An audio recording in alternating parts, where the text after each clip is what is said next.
আসসালামু আলাইকুম। আমি ফরজা ইমরান। এই ভিডিওতে আমি তোমাদের সাথে যেই প্রশ্নটি নিয়ে আলোচনা করব সেটা হচ্ছে পরিমিতির অনেক গুরুত্বপূর্ণ একটি সৃজনশীল প্রশ্ন, যা ২০২৪ সালে কুমিল্লা বোর্ডে এসেছে। ঠিক আছে? এখন আমি এই ভিডিওতে এই প্রশ্নটা নিয়ে আলোচনা করব এবং তোমরা দেখো, যারা সৃজনশীল প্রশ্নটা তোমরা আমার এই আলোচনাগুলা দেখবা, এখানে প্রত্যেকটা প্রশ্নই খুব ডিপলি আলোচনা করব। অর্থাৎ একবারে বেসিক থেকে তোমাদের অ্যাডভান্স লেভেল পর্যন্ত। অর্থাৎ এই প্রশ্নগুলো যদি তোমরা আমার এই ভিডিওগুলো দেখো, তো একবার দেখলে তোমরা আর এখানে কোনো কিছু গ্যাপ পড়বে না। যা আছে প্রত্যেকটা প্রশ্নতে আমি A to Z তুলে ধরবো। ঠিক আছে? তো চলো আমরা দেখি যে প্রশ্নটা কি আছে। দেখো, প্রশ্ন যখন তুমি কোনো একটা সৃজনশীল প্রশ্ন সমাধান করবা, তো প্রথমে হচ্ছে তোমরা প্রশ্নগুলো পড়বা এবং দেখবে যে কোন প্রশ্নটার সাথে কোনটার সম্পর্ক আছে। প্রথমে উদ্দীপক পড়ার দরকার নেই। দেখো, প্রথমে হচ্ছে এই প্রশ্নটা দেখো। বলছে একটি বৃত্তচাপ কেন্দ্রে ৬০ ডিগ্রি কোণ উৎপন্ন করে। বৃত্তের ব্যাস ১১০ সেন্টিমিটার হলে বৃত্তচাপটির দৈর্ঘ্য নির্ণয় করো। দেখো, এই প্রশ্নটার সাথে উদ্দীপকের কোনো কিছুর সম্পর্ক নেই, অর্থাৎ উদ্দীপকের প্রয়োজন নেই। তো আমরা এখান থেকে উদ্দীপকটা ছাড়াই করতে পারবো। তো দেখো, বলছে এখানে একটা বৃত্তর কথা বলছে। আমাদের একটা বৃত্ত সম্পর্কে ধারণা থাকতে হবে এবং আমার এই অধ্যায়ের বেসিক ভিডিওতে বিস্তারিত আলোচনা করা আছে। তোমরা চাইলে আমার সেই ভিডিওটা দেখে নিতে পারো। এই ভিডিও ডেসক্রিপশন বলছে, ওই ভিডিওর লিংক দেওয়া থাকবে। ঠিক আছে? তো আসো, যেখানে কি বলছে, আমাদের কি নির্ণয় করতে হবে? বৃত্তচাপটির দৈর্ঘ্য। দেখো, বৃত্তচাপটির দৈর্ঘ্য নির্ণয় করতে হবে। আছে কি কি এখানে দেওয়া আছে? হচ্ছে গিয়ে বৃত্তচাপ কেন্দ্রে উৎপন্ন কোণ। এই যে কোণটা দেওয়া আছে। আর একটা কি দেওয়া আছে? বৃত্তের ব্যাস দেওয়া আছে। দেখো, এই তিনটা তথ্য আমাদের জানা থাকতে হবে। ব্যাস, ব্যাস হচ্ছে ব্যাসার্ধের দ্বিগুণ। ঠিক আছে? ব্যাসার্ধ ব্যাসের অর্ধেক। এই কথাগুলো তোমরা মনে রাখবা। আর কেন্দ্রের উৎপন্ন কোণ হচ্ছে থিটা। তো আসো আমরা দেখে নিই যে এটার আনসারটা আমরা কিভাবে করব। তো দেখো, প্রথমে হচ্ছে আমরা যে বিষয়টা লিখবো, যে প্রথমে হচ্ছে কি আছে আমাদের এখানে আছে, বা আমরা ধরি বা মনে করি, তোমরা যাই লিখো তোমরা লিখতে পারবো। ঠিক আছে? তো ধরি বৃত্তে উৎপন্ন কোণ, বৃত্তে উৎপন্ন কোণ যেটা হচ্ছে থিটা। কি আছে এখানে? থিটা হচ্ছে কত? ৬০ ডিগ্রি। ওকে। আর কি আছে? আর হচ্ছে তোমার বৃত্তের ব্যাসার্ধ। বৃত্তের কি আছে? বৃত্তের ব্যাসার্ধ। ব্যাসার ব্যাসার্ধ ব্যাসার্ধ আমরা জানি আর। ব্যাসার্ধকে আর দ্বারা প্রকাশ করে। দেখো, ব্যাসার্ধ আর আছে কি? ব্যাস। ব্যাস আর ব্যাসার্ধ। ব্যাসার্ধ হচ্ছে ব্যাসের অর্ধেক। তো তোমরা এটা লিখে দাও। যেখানে কত আছে দেখো, ১১০ 2 দ্বারা ভাগ করলে ব্যাসার্ধ বের হবে। এটা সেন্টিমিটারে দেওয়া আছে। দেখো, এটা দেওয়া আছে সেন্টিমিটারে। তো এটা কত হবে দেখো, তো ভাগ করলে হচ্ছে দেখো ৫৫ সেন্টিমিটার। ঠিক আছে? তো গেল তোমার এই অংশটা। এর যে পরের যে অংশটা আছে, পরে কি আছে? পরে হচ্ছে আমাদের আহ, তো আমরা এখন সরাসরি সূত্র লিখে ফেলবো। সুতরাং বৃত্তচাপটির দৈর্ঘ্য। সুতরাং বৃত্তচাপটির দৈর্ঘ্য। দেখো, বৃত্তচাপের দৈর্ঘ্য। দেখো, আমরা কি জানি? বৃত্তচাপটির দৈর্ঘ্য আমরা জানি এস ইকুয়াল, দেখো, আর টিটা পাই আর টিটা। দেখো, আমরা একটা সূত্র জানি, পাই আর টিটা বাই ১৮০। ঠিক আছে? এই সূত্রটা তোমরা মুখস্থ করে ফেলবা যদি এইটা পারো। এটা কিন্তু মুখস্থ এবং আমার বেসিক ভিডিওতে দেওয়া আছে যে s ইকুয়াল হচ্ছে পাই আর থিটা বাই ১৮০। আর বৃত্তের আরেকটা অংশ আছে, বৃত্তের ক্ষেত্রফল। ক্ষেত্রফল হচ্ছে পাই আর স্কয়ার। তোমরা মনে রাখবে, বৃত্তের ক্ষেত্রফলের সূত্রটা হচ্ছে পাই আর স্কয়ার। ঠিক আছে? এটা তোমরা মনে রাখবো এখান থেকে। এবং পরবর্তীতে যদি এরকম আসে যে বৃত্তের ক্ষেত্রফল, তোমরা সহজে বের করতে পারবো। তো দেখো, এখন হচ্ছে আমরা মানগুলো বসিয়ে দেবো। তো পাই এর মান তোমরা সবাই জানো, 3.1416।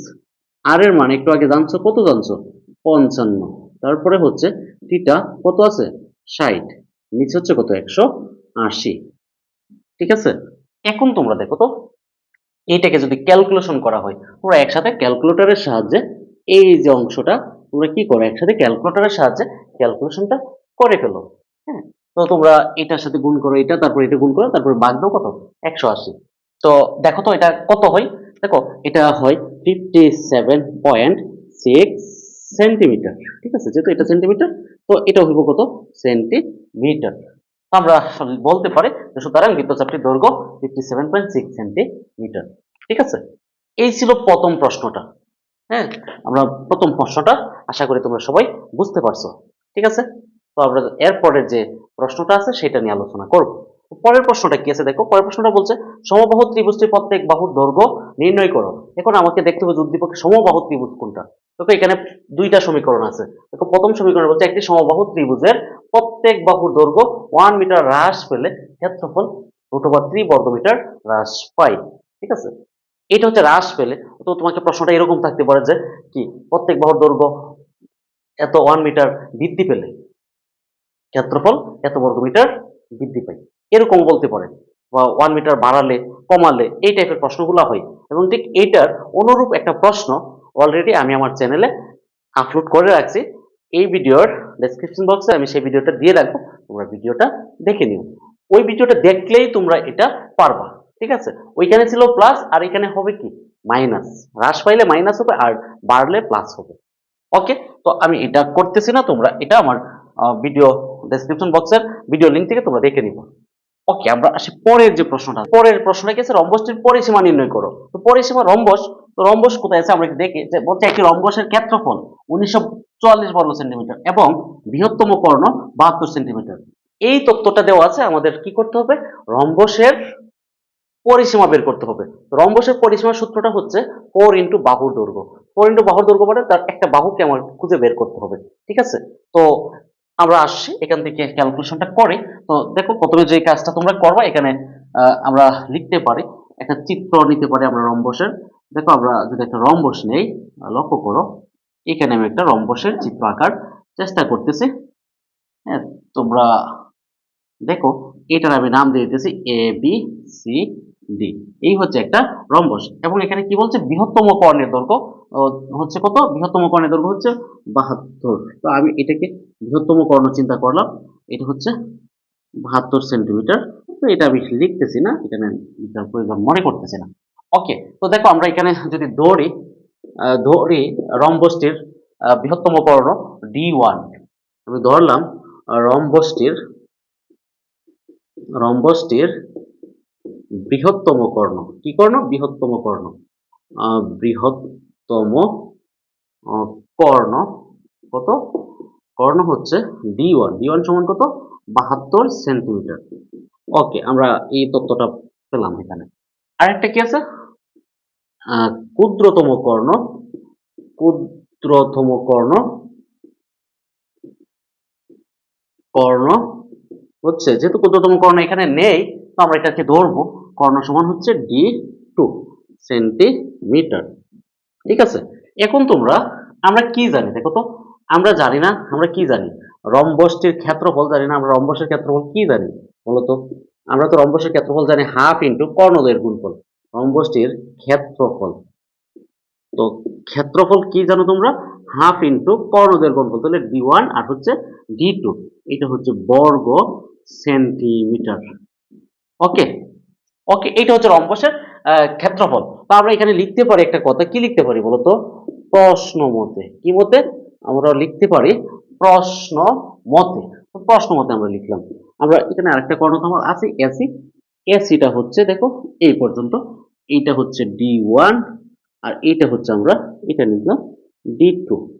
ঠিক আছে, আর এরা একটা বিন্দুতে ছেদ করছে, এটা হচ্ছে ও বিন্দু, এটা পরে কাজে লাগবে, আমি এখানে লিখে দিলাম। এখন আমরা কেন প্রশ্ন মতে লিখছি দেখো, প্রশ্ন মতে হচ্ছে আমাদের, দেখো এখানে কি ছিল, এই যে একটা ক্ষেত্রফল কিন্তু তোমার উদ্দীপকে দেওয়া আছে রম্বসের, যেহেতু রম্বসের ক্ষেত্রফল দেওয়া আছে আর কি দেওয়া আছে, একটি কর্ণের দৈর্ঘ্য দেওয়া আছে, তাহলে আমাদের অপর কর্ণের দৈর্ঘ্যটা বের করতে হবে।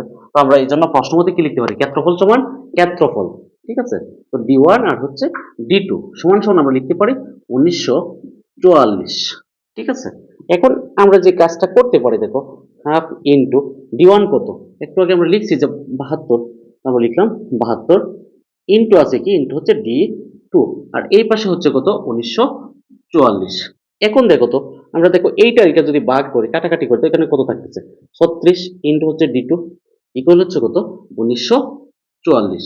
তো তোমরা লক্ষ্য করো আমরা কোনটার মান বের করবো, এই যে D2 এর মান বের করবো। তো D2 এর মান যখন আমরা বের করবো, তো আমরা কি লিখতে পারি, D2 সমান, দেখো এটা ওই পাশে গিয়ে ভাগ হবে, তো ভাগ হলে দেখো 1944 ভাগ হচ্ছে কত 36। তো দেখো তো সুতরাং, তো D2 সমান কত, যখন এটাকে এটা দিয়ে ভাগ করবো, দেখো তো ভাগফলটা কত হচ্ছে, দেখো 54 সেন্টিমিটার। এই যে তোমরা এটাকে ক্যালকুলেটরে ভাগ করে দাও, 1940 কে 36 দ্বারা ভাগ করলে আমরা ভাগফল পাচ্ছি কত, 54 সেন্টিমিটার। ঠিক আছে, এটা হচ্ছে এই রম্বসটির অপর কর্ণের দৈর্ঘ্য অর্থাৎ ক্ষুদ্রতম কর্ণের দৈর্ঘ্য। ঠিক আছে, কিন্তু আমাদের বের করতে হবে কি, পরিসীমা। ঠিক আছে, ওকে। এখন আমরা যে কাজটা করতে পারি, লক্ষ্য করো, আমরা যে কাজটা এখন করব, কি করব, আমাদের তো এখানে যে কোনো একটা বাহুর দৈর্ঘ্য বের করতে হবে, কারণ আমরা জানি যে রম্বসের সব কয়টা বাহু কি সমান, এই সব কয়টা বাহু সমান। কিন্তু আমি যদি একটা বাহুর দৈর্ঘ্য বের করতে পারি তাহলে সবটি বাহুর দৈর্ঘ্য বের করতে পারবো। ঠিক আছে কিনা দেখো, তো আমরা এটাকে কিভাবে বের করব, এখন আমাদের বের করার রাস্তাটা হচ্ছে, দেখো আমরা এই যে রম্বসটা দেখো, কর্ণদ্বয়ের যে ছেদবিন্দু আছে, একটু আগে বলছিলাম যেটা কাজে লাগবে, এই ছেদবিন্দুটা তোমরা লক্ষ্য করো, এই ছেদবিন্দুটা আমি যদি এই অংশটা নেই, এ ও আর হচ্ছে এ ও বি, যে ত্রিভুজটা আছে লক্ষ্য করো তোমরা, আমি একটু মার করে দিচ্ছি তোমাদের বোঝার সুবিধার্থে। এই যে একটা ত্রিভুজ আছে, এই ত্রিভুজটা বা এখানে চারটা ত্রিভুজ হয়েছে, প্রত্যেকটা ত্রিভুজে কিন্তু এখানে কি ছেদবিন্দুতে সমকোণে একটা সমকোণী ত্রিভুজ, দেখো এখানে সমকোণ হয়েছে, এখানে সমকোণ, এখানে সমকোণ, একটা রম্বস বলো, আয়ত্ত বলো, সামান্তরিক বলো আর হচ্ছে বর্গ বলো, প্রত্যেকটা তার কর্ণদ্বয়ের ছেদবিন্দু দ্বারা সমান দ্বিভাগে বিভক্ত এবং ছেদবিন্দুতে সমকোণ উৎপন্ন হয়। এটা হচ্ছে এইটার তত্ত্ব। তো এখানে কি আছে, এখানে সমকোণ, অর্থাৎ এই যে কোণটা এখানে আছে, এই কোণটা হচ্ছে সমকোণ। এটা যদি সমকোণ হয় তাহলে এ ও বি ত্রিভুজটা কি হবে, সমকোণী ত্রিভুজ। আর সমকোণী ত্রিভুজের দেখো এইখানে দেখো একটা কর্ণ আছে না, এই যে কর্ণের অর্ধেক অংশ আছে ওবি, আবার এদিকে ওডি, এদিকে ও এ, এদিকে ওসি, এবং কর্ণদ্বয় সমান দুই ভাগে বিভক্ত, এটা আমরা জানি। ঠিক আছে, এখন আমরা এই কর্ণদ্বয়ের অর্ধেক অংশ আমরা বের করে ফেলবো। বের করলে কি হবে, এই সমকোণী ত্রিভুজের দেখো সমকোণের বিপরীতে যেটা আছে এ বিটা হচ্ছে অতিভুজ। তো আমরা পিথাগোরাসের উপপাদ্য দিয়ে এই এ বির মানটা বের করতে পারবো। এ বির মান বের করা মানে বিসির মান সিডি এ ডি সবই তো সমান। এখন আমরা কি লিখতে পারি, সুতরাং ওবি সমান ওডি, এই যে দেখো ওবি আর হচ্ছে ওডি এই দুইটা সমান, এবং কি বললাম না যে সম্পূর্ণ কর্ণের অর্ধেক, কারণ আমরা একটু আগে বলছি যে কি সামান্তরিক হচ্ছে কি, সামান্তরিকের কর্ণদ্বয় তারা পরস্পরের সমকোণে সমদ্বিখণ্ডিত হয়। ঠিক আছে, তো আমরা এটা পাইছি। আরেকটা কি আছে দেখো, অপর যে কর্ণটা আছে ওএ আর হচ্ছে ওসি সমান সমান কত দেখো 36, সরি দেখো এটার মধ্যে কি আছে, এই কর্ণটা কত পাইছিলাম আমরা, আমরা পাইছিলাম 54। তো 54 কে আমরা কি করব, আমরা 54 কে যদি 2 দিয়ে ভাগ করি তো কত হচ্ছে দেখো, তো হচ্ছে 27 সেন্টিমিটার। ঠিক আছে, এটা আমরা পাইছি। এরপরে আমাদের কি আছে দেখো তো, এরপরে যে আমাদের অংশটা আছে সেটা হচ্ছে আমাদের বের করতে হবে এবি, আমরা নিতেছি এ ও বি সমকোণী ত্রিভুজ। তো আমরা পরের কথাটা লিখতে পারি, যে কি লিখতে পারি, সমকোণী ত্রিভুজ এ ও বি থেকে পাই। তো থেকে কি পাই একটু লক্ষ্য করো তোমরা, এখান থেকে আমরা এ বি সমান পাই। তো এ বিটা কি, এবিটা তো অতিভুজ, তো আমরা অতিভুজ সমান কি জানি, রুট ওভার লম্ব স্কয়ার প্লাস ভূমি স্কয়ার, তো একটা হচ্ছে ওবি স্কয়ার প্লাস হচ্ছে ওএ স্কয়ার।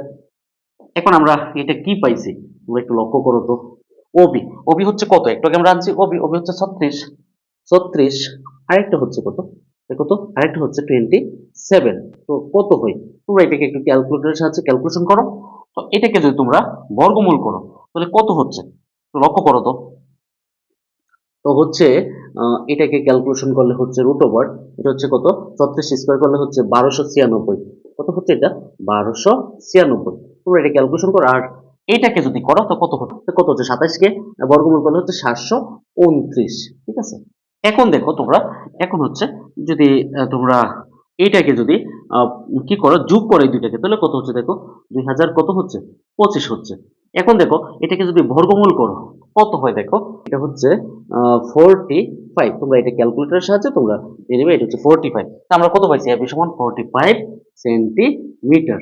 ওকে, তো আমরা এটা পাইছি। এখন আমাদের কি বের করতে হবে, রম্বসের পরিসীমা আমাদের বের করতে হবে, কি রম্বসের পরিসীমা। তো দেখো তো রম্বসের পরিসীমার তো সূত্রটা কি, সুতরাং তোমরা এখন লিখে দিবা যে রম্বসের পরিসীমা সমান, তোমরা লিখে দাও যে নিচে নিচে লিখবা, সুতরাং রম্বসের পরিসীমা, আমরা পরিসীমা সমান কি জানি বলো তো, পরিসীমা সমান জানি 4 ইন্টু তার বাহুর দৈর্ঘ্য, বাহুর দৈর্ঘ্য কত পাইছো 45, 45, তো এটাকে গুণ করলে কত হচ্ছে 0 অর্থাৎ 2 কত 180, 180 সেন্টিমিটার। তো তোমরা এটা লিখে দিবা, সুতরাং রম্বসের পরিসীমা কত 180 সেন্টিমিটার। ঠিক আছে, আমি আশা করি তোমরা এই গুরুত্বপূর্ণ সৃজনশীল প্রশ্নটি বুঝতে পারছো।